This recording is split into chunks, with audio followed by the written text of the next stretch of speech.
अस्सलाम वालेकुम। मेरा नाम है यूसुफ शाग और आप मेरे यूट्यूब चैनल देख रहे हैं यूसुफ थॉट्स।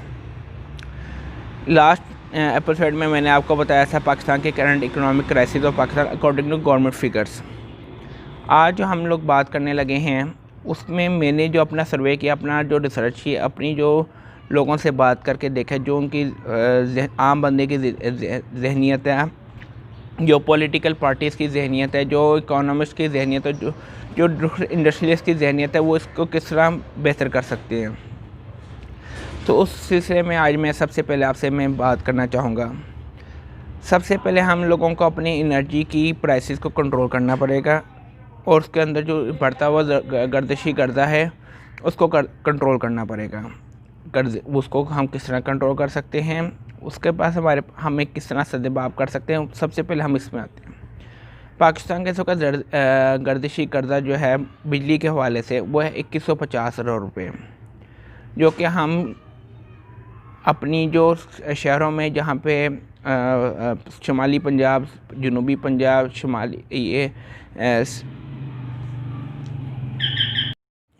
जनूबी पंजाब, इसी तरह सिंध का पूरा सेक्टर, इसी तरह KP का मैदानी इलाका, यहाँ पे हमें सोलर सिस्टम को तरजीह देनी चाहिए। सोलर सिस्टम को तरजीह देने से हमारा ये हासिल हो जाएगा, जो हमारे IPPs जो 1994 से लगे हुए हैं उनका जो कॉन्ट्रैक्ट 2-3 सालों में ख़त्म हो जाएगा, तो उसका अल्टरनेट हम बजाय कि हम उनको रिन्यूअल करें, हम लोग इसको सोलर सिस्टम में लेके जाएं और ख़ुद भी बिजली पैदा करें और दूसरों को भी दें, गवर्नमेंट में भी कर्जा काम चले।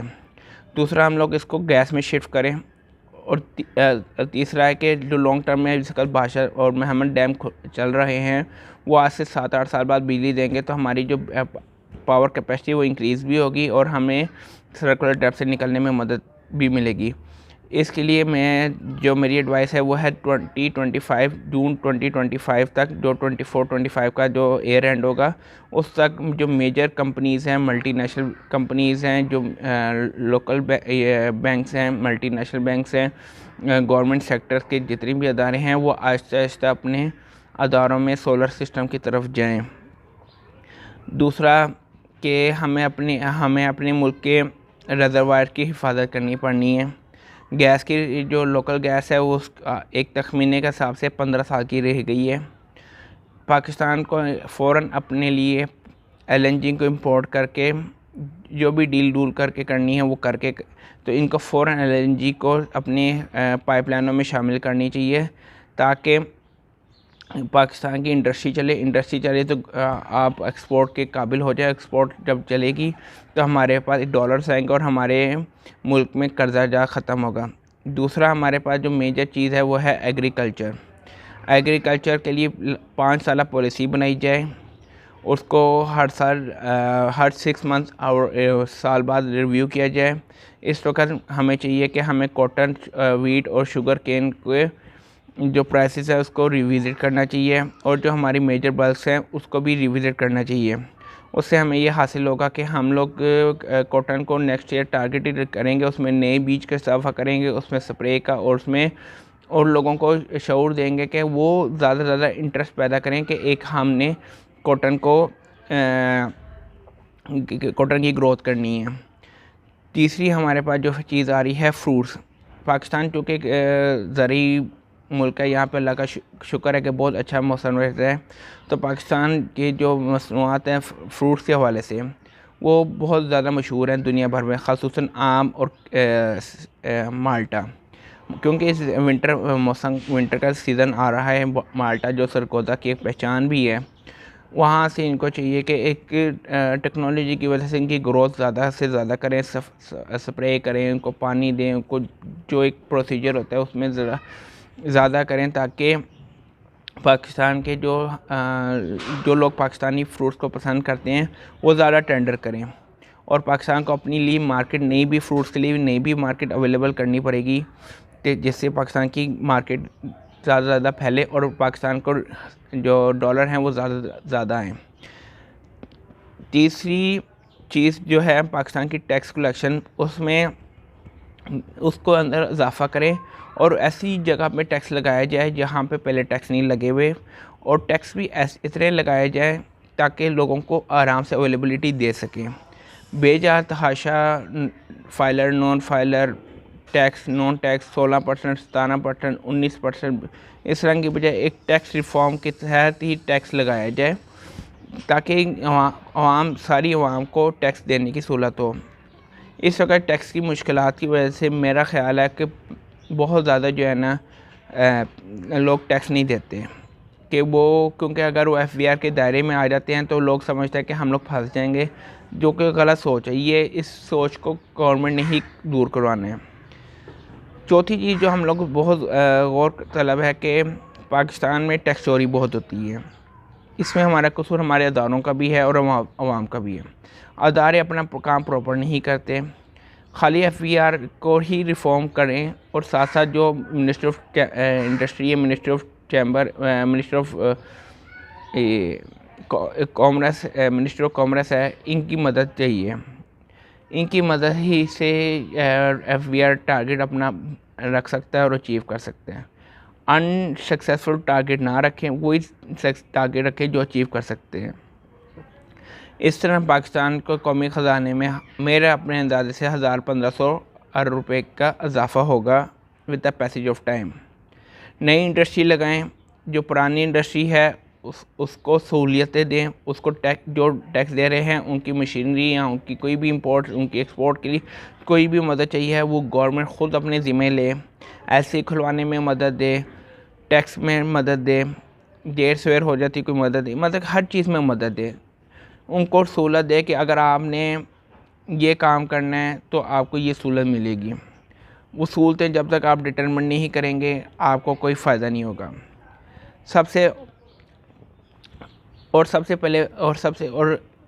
एक और बात जो हमारे लिए नज़दीक है कि जो हमारी मार्केट्स है वो बहुत महदूद है। हमने अपनी महदूद मार्केट रखी हुई है। अफ्रीका को हमने ज़्यादा टच ही नहीं किया हुआ, हमने बहुत से ममालिक को टच ही नहीं किया हुआ। हमें चाहिए कि हम उन ममालिक को टच करें, उन ममालिक को टच करें, हमारी एक्सपोर्ट बढ़ेगी। उन ममालिक से हम अब तजारत रवाबित शुरू करें। ये हमारे फॉरेन मिनिस्टर का काम है, हमारे मिनिस्टर ऑफ ट्रेड का काम है, मिनिस्टर ऑफ कॉमर्स का काम है, मिनिस्टर ऑफ इंडस्ट्रियलाइजेशन का काम है कि वो हमारे दूर दराज ऐसे मार्केट को सर्च करे जहाँ पे हमारी इकोनॉमी की ग्रोथ होने की ज़्यादा चांसेस हैं। जो एक और बहुत बड़ा हमारा खसारे का सबब है हमारे फिस्कल डेफिसिट की है, वो है नेशनल एंटरप्राइज को पैसे मदद करना। पाकिस्तान के तकरीबन कलेक्शन का 25% तकरीबन, ठीक है, लगभग वो हम लोग जो है ना ये नेशनल एंटरप्राइज को दे देते हैं। नेशनल एंटरप्राइज में स्टील मिल है, PIA है, रेलवे है, हमारे पास वापडा है, हमारे पास सोई गैस लिमिटेड है, हमारे पास और डिफरेंट सेक्टर्स हैं।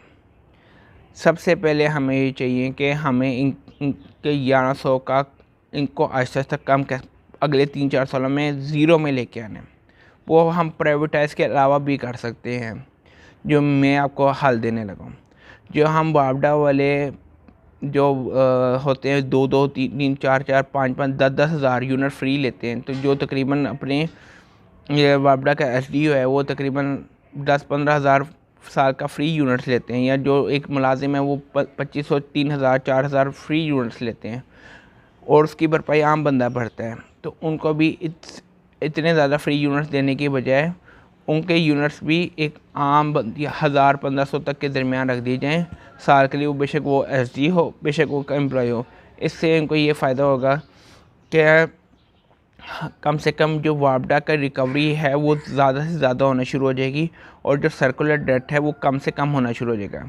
इस सीज़न जो रेलवे के जो मुलाजमीन हैं, जो रेलवे के मुलाजमीन हैं उनको फ्री पासेज जो दिए जाते हैं उनके घर वालों के लिए, सिर्फ रेलवे मुलाजिम के लिए ये होना चाहिए कि जब तक उसकी ड्यूटी है या जब तक वो ज़िंदा है तब तक उसके लिए फ्री पास हो। उसके घर वालों के लिए वो 50% ऑफ टिकट्स ले सकते हैं, लेकिन बाकी वो फ्री वाला सिस्टम नहीं है। मेरे ऐसे कई जानने वाले दोस्त हैं जिनके ताल्लुकात रेलवे में हैं, उनके बच्चों के भी जी वो रेलवे के पासेस फ्री चल रहे हैं, और वो साल में इतना सफ़र करते हैं फ्री में, क्योंकि जी उनके बाबा ने दादा ने जी वो रेलवे में जॉब की हुई थी। ये एक बहुत बड़ा नुकसान है।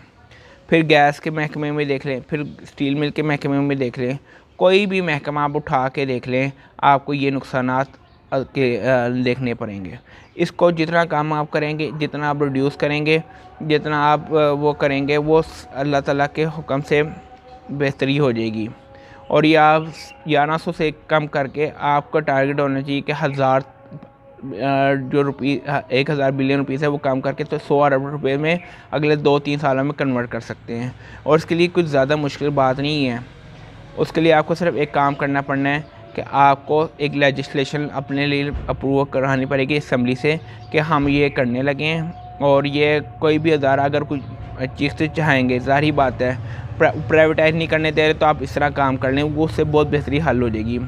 फिर हमारा जी जो हमारी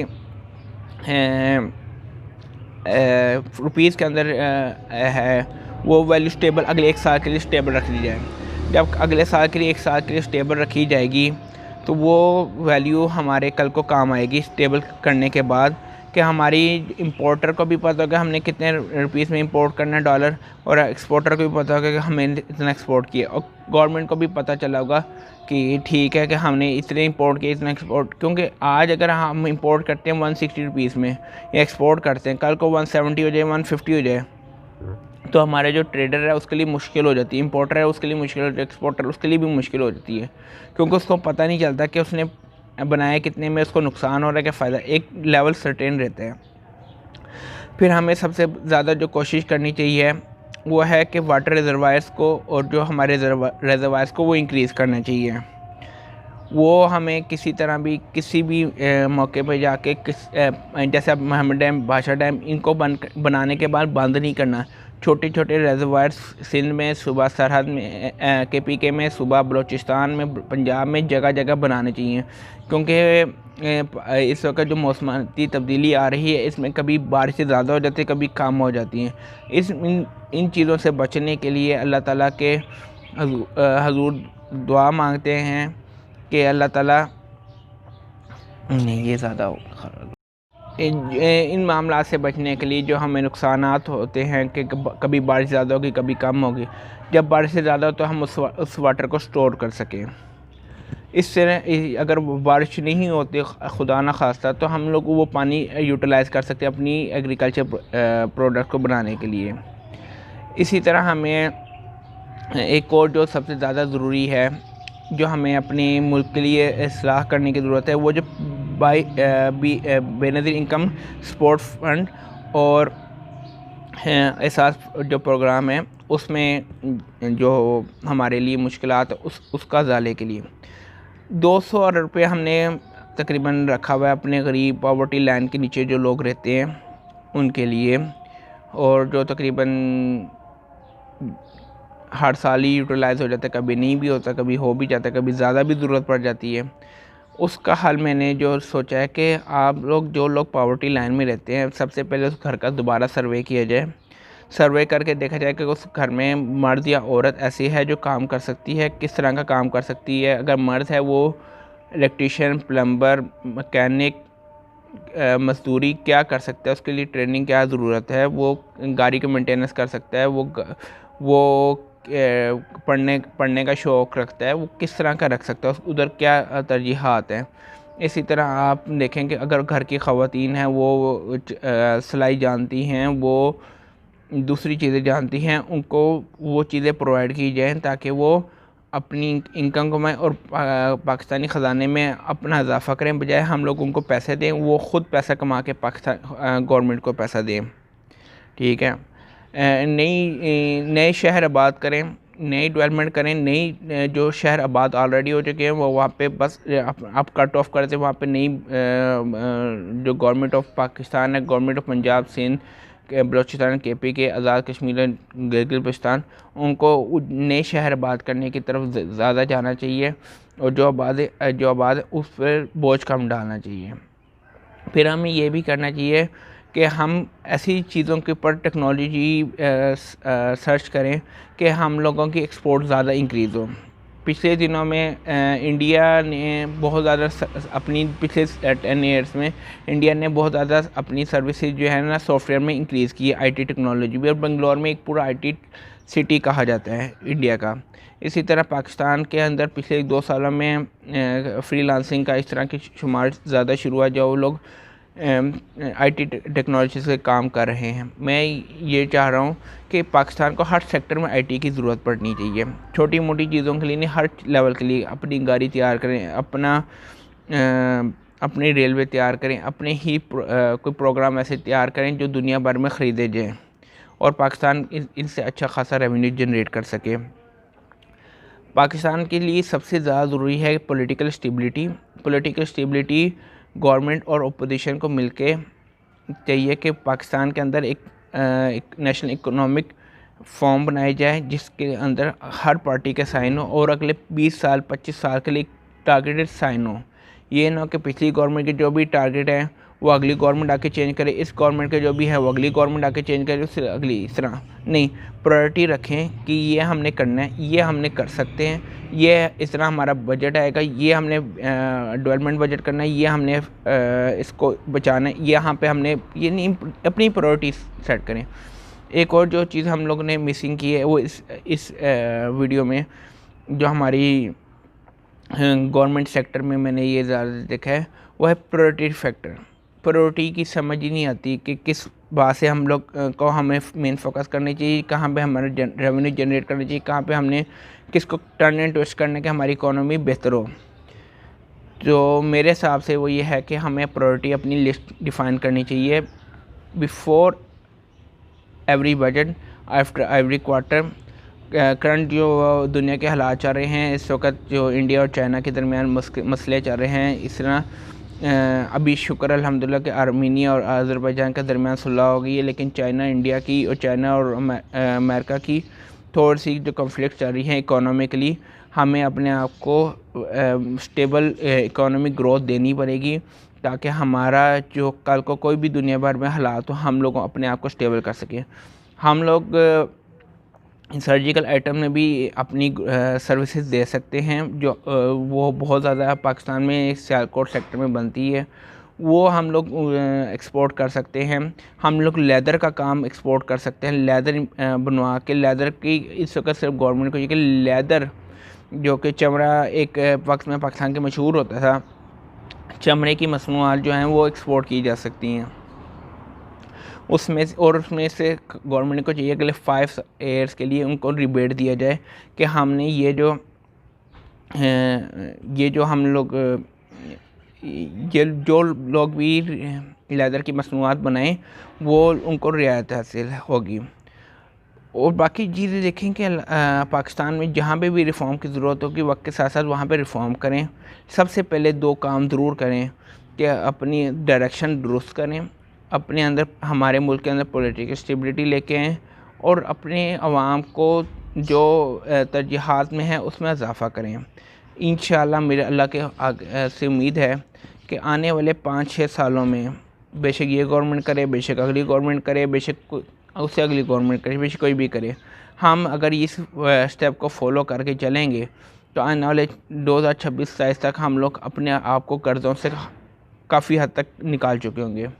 अल्लाह ताला से दुआ है कि अल्लाह ताला हमारी कोशिश को कामयाबी दे। अस्सलाम वालेकुम वरहमतुल्लाहि व बरकातुहू। पाकिस्तान जिंदाबाद।